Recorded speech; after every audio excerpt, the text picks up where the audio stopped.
আমি বাংলাদেশ ছাড়া কোথাও যাবো না। তাকে কেন আপনি আমাদের কাছ থেকে নিয়ে গেলেন আমরা জানি না। আমাদের হৃদয় মনে করে দেশনেত্রী বেগম খালেদা জিয়া ফজরের নামাজের পর আপনার দরবারে হাজিরে নিয়ে গেলেন। আল্লাহ তাকে জান্নাতের ব্যক্তিগত সহ্য ভাগাবে নসিব করিয়ে দেয়, তাকে ধৈর্য ধারণ করার তৌফিক দান করিয়ে দেয়। আজকে বাংলাদেশের সমস্ত বিশ্বাসকে শোকা হতো আল্লাহ কি হুজুর মুসলিমরা আল্লাহ আপনি আমাদেরকে ধৈর্য ধারণ করার তৌফিক। দেশনেত্রী বেগম খালেদা জিয়া তার জ্যেষ্ঠ পুত্র কিছুদিন আগে তিনি মায়ের কোলে চলে আসছেন। আল্লাহ তিনি তো একটাবার নজর দিয়ে গেছিলেন এবার কেয়ারে। তিনি তো বলেছেন আমি আমার মায়ের কোলে ফিরে এসেছি, আমার মাকে নিয়ে ফিরোজের মার কবরে যাবো। আল্লাহ আল্লাহ তার কি অবস্থা তারেক রহমানের আমরা জানি না। আল্লাহ আল্লাহ তারেক রহমানকে ধৈর্য ধারণ করার তৌফিক দান করিয়ে দেন। তিনি তো বের হয়েছিলেন হাসি মুখে আমি আমার মাকে নিয়ে ফিরোজায় ফিরবো। আপনি তার কলকে এভাবে খালি করিয়ে দিলেন। আল্লাহ আপনাদের সবাই আমাদের কলকাতা খালি করিয়ে দিলেন। আমাদের বলার ভাষাকে আপনারা কেড়ে নিয়েছেন। আল্লাহ আমাদের বলার একটা ভাষা মুখ থেকে বেরোচ্ছে না, শুধু একটাই কথা দেশনেত্রী বেগম খালেদা জিয়াকে আমাদের মাঝে পারি সেই তৌফিক দান করি। দেশনেত্রী বেগম খালেদা জিয়ার অসম্পূর্ণ স্বপ্নকে আমরা পূরণ করতে পারি সেই তৌফিক দান করে। আল্লাহ আমাদের অনেক আল্লাহ আপনি আমাদের সকলেরই দোয়া দিয়ে দেন। আমাদের এই ব্যথা যন্ত্রণা কোনো ঔষধ নাই, এই ঔষধ নাই।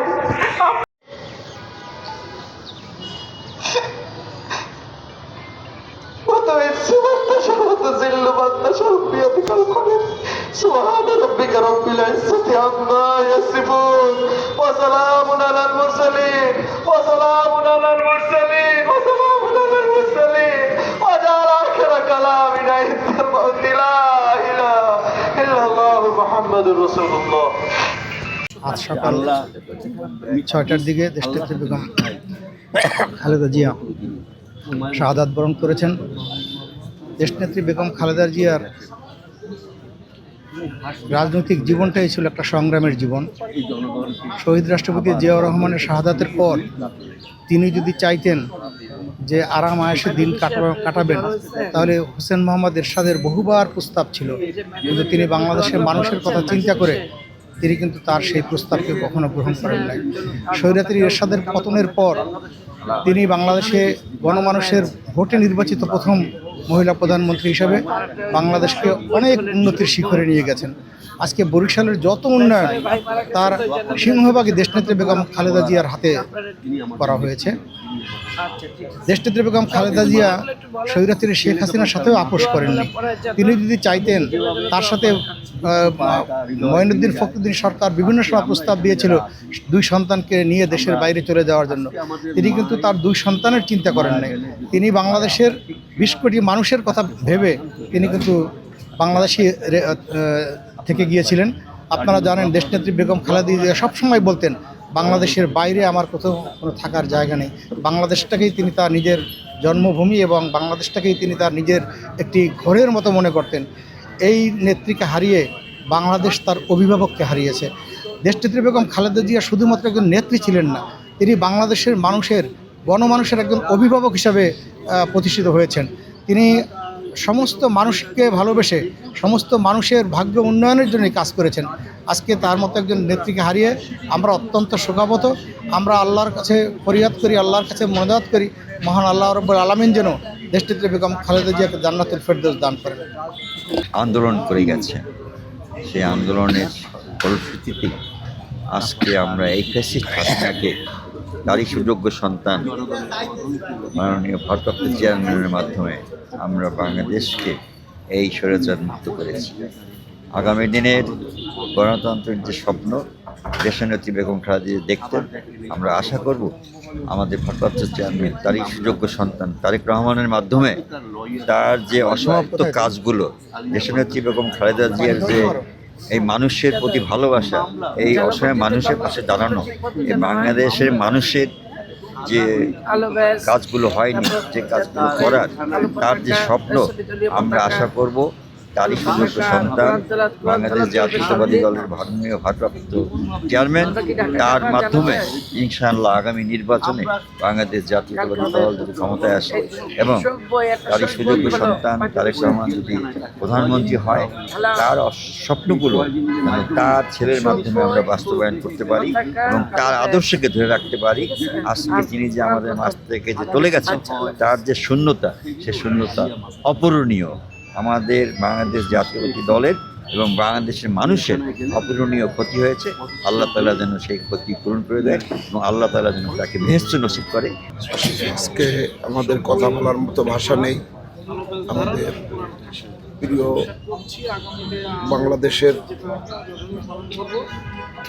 জনপ্রিয় দেশনেত্রী বেগম খালেদা জিয়া, সাবেক প্রধানমন্ত্রী, তিনি দেশের মা মাটি মানুষকে ভালোবেসেছিলেন।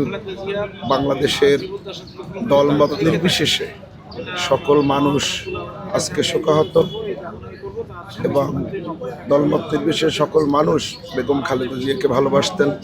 বিশেষ করে দেশের আলেম সমাজ, এদেশের ইসলামের জন্য, গণতন্ত্রের জন্য, এদেশের সকল মানুষের জন্য তিনি যে কর্ম রেখে গেছেন, কর্ম করেছেন, তা বলার জন্য স্বল্প সময়ের মধ্যে বলা সম্ভব না। তার কর্মময় জীবন দেশ, মাটি ও মানুষের জন্য তিনি আমাদের বাংলাদেশের সকল মানুষের জন্য কাজ করেছেন। বিশেষ করে গণতন্ত্রের জন্য কাজ করেছেন। এরশাদ বিরোধী আন্দোলনের সময় আপনারা জানেন, তিনি গৃহবধূ থেকে রাজপথে এসে জনগণকে স্বৈরাচার বিরোধী আন্দোলনে উদ্বুদ্ধ করে তিনি গণতন্ত্র দেশে ফিরিয়ে এনেছিলেন। ভোটের স্বাধীনতা তিনি দিয়েছিলেন। আজকে দেশনেত্রী বেগম খালেদা জিয়া আমাদের মধ্যে নেই। আমরা অত্যন্ত বাংলাদেশে একটা শূন্যতার মধ্যে পড়ে গেছে। জানি না আল্লাহ তাআলা এই শূন্যতা কীভাবে পূরণ করবেন। আমাদের আজকে দেশনেত্রীর জন্য আমরা দোয়া করবো, আল্লাহ যেন তাকে জান্নাতুল ফেরদাউস নসিব করেন। আসলে বাংলাদেশ জাতীয়তাবাদী দল, আপনারা জানেন যে শহীদ প্রেসিডেন্ট জিয়া রহমান, যিনি বাংলাদেশকে স্বাধীন করার জন্য বিবাহী জনতার বিপ্লবের মাধ্যমে তিনি যে কর্ম করেছেন, সেটা দেশের তথা পৃথিবীর ভিতরে একটি বিরল দৃষ্টান্ত। আমাদের এই দেশের যখনই ক্রাইসিস হয়েছে, তখনই বিএনপি পাশে এসে দাঁড়িয়েছে। আজকের এই দুঃসময় ম্যাডামের প্রয়োজনীয়তা ছিল। তারপর যাই হোক, আল্লাহ তাআলা আমাদেরকে তারেক রহমানকে এনে দিয়েছেন। আমরা আশা করছি যে ম্যাডামের এই শূন্যতা তারেক রহমান পূরণ করবেন। আমরা আজকে ম্যাডামের জন্য দোয়া করবো, আল্লাহ যেন তাকে জান্নাতুল ফেরদাউস দান করেন এবং তার পরিবারকে ধৈর্য ধারণ করার তৌফিক দান করেন। আমরা শক্তি হারিয়ে ফেলেছি। কেন্দ্র থেকে 7 দিনের শোক ঘোষণা করা হয়েছে। তার অংশ হিসেবে আমরা প্রত্যুষী আমরা ওই কালো পতাকা উত্তোলন করেছি। এটা সারা বাংলাদেশি জেলা মহানগর কার্যালয়ে উত্তোলন হয়েছে। এখানে আমরা শোক বই খুলেছি, আমরা কালো ব্যাজ ধারণ করেছি, আর কোরআনখানি হচ্ছে। আমরা আসলে বেশি কথা তো বলতে হচ্ছে না, অনেক কথা, অনেক স্মৃতি, অনেক বেদনাই তো আমাদের ভিতরে আছে। আমরা এই শোককে শক্তিতে রূপান্তরিত করে বিএনপির মাননীয় ভারপ্রাপ্ত চেয়ারম্যান জনাব তারেক রহমানের নেতৃত্বে আমাদের নেত্রী দেশনেত্রী বেগম খালেদা জিয়ার যে স্বপ্ন, যে আদর্শ, তার যে চিন্তা ভাবনা, এটাকে আমরা সামনের দিকে বাস্তবায়ন করে দেশ এবং জাতিকে সামনের দিকে এগিয়ে নিতে চাই। আমরা সমস্ত জাতির কাছে, সমস্ত পেশাজীবী সকল শ্রেণীর লোকের কাছে আমরা এই কামনাই করব। আসুন আমরা সবাই মিলে এই মহান নেত্রীর জন্য আল্লাহ রাব্বুল আলামিনের কাছে দোয়া করি। তার জীবদ্দশায় যদি কোনো রকমের ভুল ত্রুটি থেকে থাকে, আল্লাহ রাব্বুল আলামিন সমস্ত ভুল ত্রুটি ক্ষমা করে তাকে জান্নাতুল ফেরদৌস নসিব করেন।